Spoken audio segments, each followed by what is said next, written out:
अस्सलामुअलैकुम viewers, welcome back to my channel doctor of medicine, जिसमें आज मैं आपको ग्लोबी वेट क्रीम के बारे में रिव्यू दूंगी। ग्लोबी वेट की क्रीम किस मकसद के लिए इस्तेमाल में लाई जाती है, क्या इसका इस्तेमाल होता है और किन हालात में आप इसको यूज़ कर सकते हैं, क्या इसके साइड इफ़ेक्ट्स हैं, ये सब जानते हैं इस वीडियो को एंड तक वॉच करें। और उससे पहले जो न्यू है चैनल पे, वीडियो को लाइक करें, शेयर करें, सब्सक्राइब करें, बेल के आइकन पे क्लिक करें ताकि हर न्यू वीडियो का आपको नोटिफिकेशन मिले। Thank you so much. बात करते हैं ग्लोबी वेट क्रीम के बारे में। ये 20 ग्राम में पाई जाती है। GSK यानी ग्लेक्सोस्मिथक्लाइन की प्रोडक्शन होती है और इसकी प्राइस 100 से 200 के दरमियान होती है।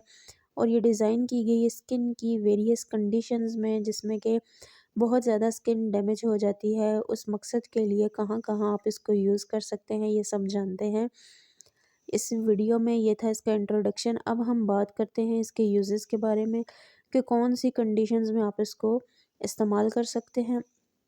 अगर आपकी स्किन के ऊपर ख़ारिश रहती है, स्वेलिंग है, आपको खुश्की है, उसके अलावा रेडनेस है अगर, और आपकी स्किन के ऊपर अगर चंबल है, एक्जिमा है, डर्मेटाइटिस है, या जो भी मेडिकल इशू है, या कोई ऐसा ज़ख़म जिसके बाद आपकी स्किन जो है वो दर्द करती है, या आपको ऐसी इंजरी हो चुकी है जो कि ज़ख़म आपका ठीक नहीं हो रहा, या उसके ऊपर स्वेलिंग है, तब भी आप इसका इस्तेमाल कर सकते हैं।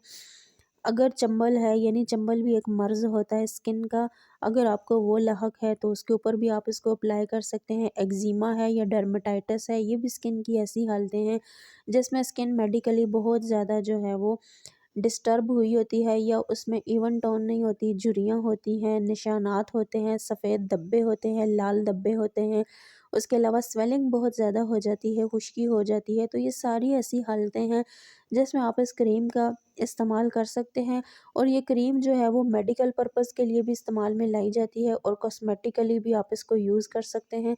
अब इसके यूज़ का तरीक़ाकार क्या होता है कि अगर आपको ये सारी स्किन की डिजीज़ेज़ लाहक हैं जो कि अभी पहले बताई गई हैं, तो आपने सिर्फ मुतासरा हिस्से पे इसको अप्लाई करना है 10 से 15 मिनट के लिए। ये याद रहे कि अपना फेस आपने बहुत अच्छे से वॉश करके तब इसको अप्लाई करना है, और 10-15 मिनट अप्लाई करके आपने दोबारा अपना फेस धो के कोई भी मॉइस्चराइज़र अप्लाई कर लेना है, और मुतासरा हिस्से पे ही आपने लगाना है। आप बॉडी के किसी भी पार्ट पे इसको लगा सकते हो, चाहे आपको बैक्टीरियल इन्फेक्शन है या वायरल इन्फेक्शन है, या आपकी स्किन जो है वो बहुत ज़्यादा डैमेज है, या कोई भी स्किन का इशू है, उस पे आप इसको अप्लाई कर सकते हो। इसमें क्लोबिटासोल पाया जाता है जो कि काफ़ी हद तक स्किन रिलेटेड इश्यूज़ को सॉल्व करता है। फीमेल्स को वैसे भी जो है वो एक्ने प्रॉब्लम्स हो जाते हैं, पिंपल प्रॉब्लम्स हो जाते हैं, तो उनके लिए भी ये बहुत ज़्यादा बेस्ट है। ये थे इसके यूजेस और यूज़ करने का तरीक़ाकार। अब हम बात करते हैं इस क्रीम के साइड इफ़ेक्ट्स के बारे में कि अगर आप ये यूज़ करते हैं तो आपको साइड इफ़ेक्ट्स इसमें क्या-क्या हो सकते हैं।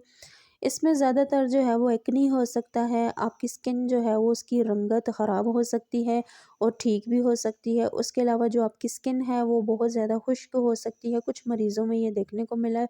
उसके अलावा जलन हो सकती है स्किन के ऊपर, ख़ारिश हो सकती है, इरिटेशन हो सकती है, बेचैनी हो सकती है स्किन के ऊपर। ये चीज़ें साइड इफ़ेक्ट्स में नोट की गई हैं। अब बात करते हैं कि कौन से हालात में आप नहीं इस्तेमाल कर सकते। अगर तो आप जो है वो ऑलरेडी कोई विटामिन्स या मिनरल्स ले रहे हैं, तो उस सिचुएशन में इसका यूज़ करने से पहले फ़िज़िशियन से कंसल्ट कर लें। अगर प्रेगनेंसी के इश्यूज़ हैं या आप दूध पिलाने वाली माँ हैं, तब भी आपने अपने फ़िज़िशियन से कंसल्ट कर लेना है। वीडियो पसंद आई हो तो चैनल को सब्सक्राइब कर लें। Thank you so much.